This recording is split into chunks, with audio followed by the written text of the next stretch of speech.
What's up, Phil? It is Tanya of Talking Tanya, Tanya J Miller LLC. You guys know we do life, we do leadership, we do it unapologetically on purpose. That means every day we are trying to help you to figure out how to fit the puzzle pieces of life together so you do life right and you do it well. So as you can tell, there is a guest here. It is my daddy's birthday week, and so hey, they not physically in church, so I said, well, I'm gonna celebrate him on Talking Tanya, and I'm gonna bring him to the mic because I did that for my mom for Mother's Day. And so she was like, you gonna bring your daddy? Well, give him a little extra time because he might not be able to flow and just do like me, right? I said, oh, you throwing shade at my daddy. He flowing, right? Y'all, he doing all right. So we are still talking, and I'm gonna tell y'all something about my daddy. He's told y'all a little bit about how he started changing his life. What was that, in your 20s? Early 20s, or you was in your teens? Let me give you dates. Oh, Lord. Okay. February 21st, 1976. The 21st was on a Saturday. That's why I mentioned it. Okay. You know, the musical. Yeah. You know, the 22nd, I went back down the aisle. And got saved. Or rededicated. I rededicated. You know, the saving came later. You know, okay. Really. Oh. You know, the touch, y'all could go to. Okay.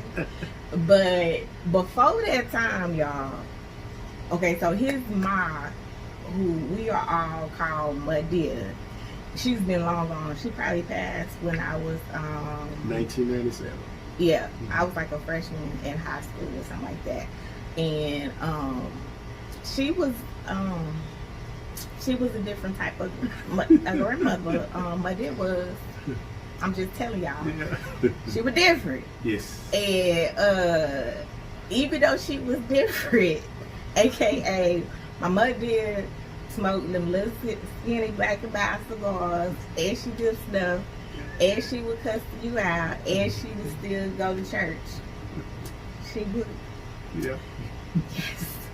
And so I can remember my daddy always said something that my mother would tell him when he was back in the way, not in the light, but he was in the way.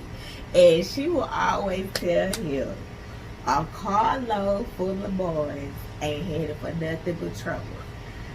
So, Daddy, why was my mother telling you that all the time? What was you and these boys doing that y'all was needing that statement to you? Well, you know, our elders could really look at us and tell when you got trouble on your mind, because I think trouble reflected out of our eyes. And then she knew the group, you know, that we had kind of grew up together after we moved into the Stop 6 area from Fort Worth. And we kind of hung around together. Then as we began to get older, you know, when I say older, 12, 13, you know, I would catch a 13-year-old right now and just spank them if they try to do some of the stuff that we did.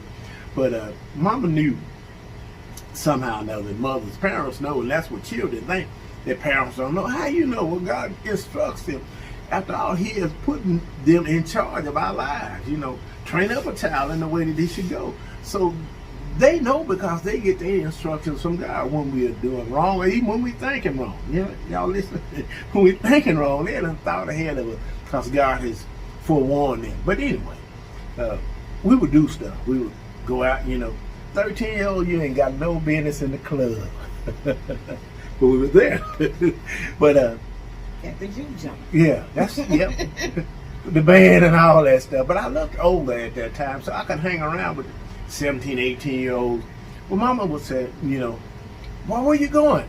Where you headed? I was like, oh, Mama, we just going riding. She said, boy, y'all ain't gonna be doing nothing but riding. She said, the carload of boys ain't headed for nothing but trouble. And I said, oh, Mama, we ain't gonna do nothing, but I ended up making phone calls. Yeah, Mama. A phone call from where? From jail, oh, y'all. The pastor from jail, you know.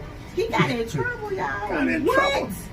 And I'm making fun because people be thinking that they can't be used after they done got in trouble. They can't be an example. They can't start a business. They can't start an organization. They can't be a light. And the fact of the matter is, you can. Just because you did wrong does not mean that you cannot be used, that there's not something that's in you that somebody needs to know. Sometimes it's the fact that you did get into trouble and you did go with the carload full of boys and end up having to make that phone call, that you can actually resonate and really reach some of the people that are in those places now, because you can say, I've been there, but I know the other side of coming out of that.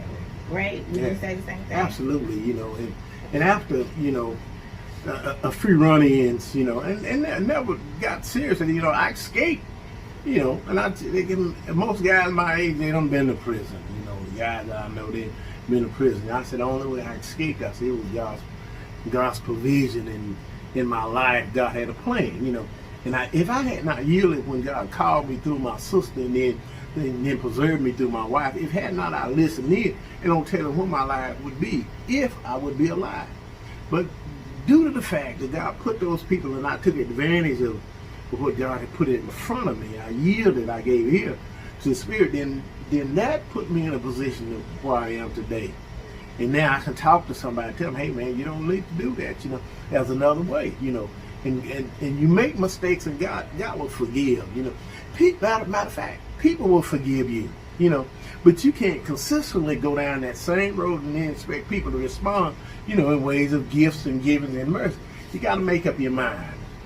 Y'all hear that? You have to make up your mind, and I hope that this really touches somebody right where they're at with that very message, because the reality is you've been doing life the way you thought you were supposed to do life and trying not to do what was necessary and what was actually required for the assignment on your life. And so I pray that you hear this clearly and you take action to do what you need to do so you can get your whole life and your mind right on purpose. All right, y'all? Peace.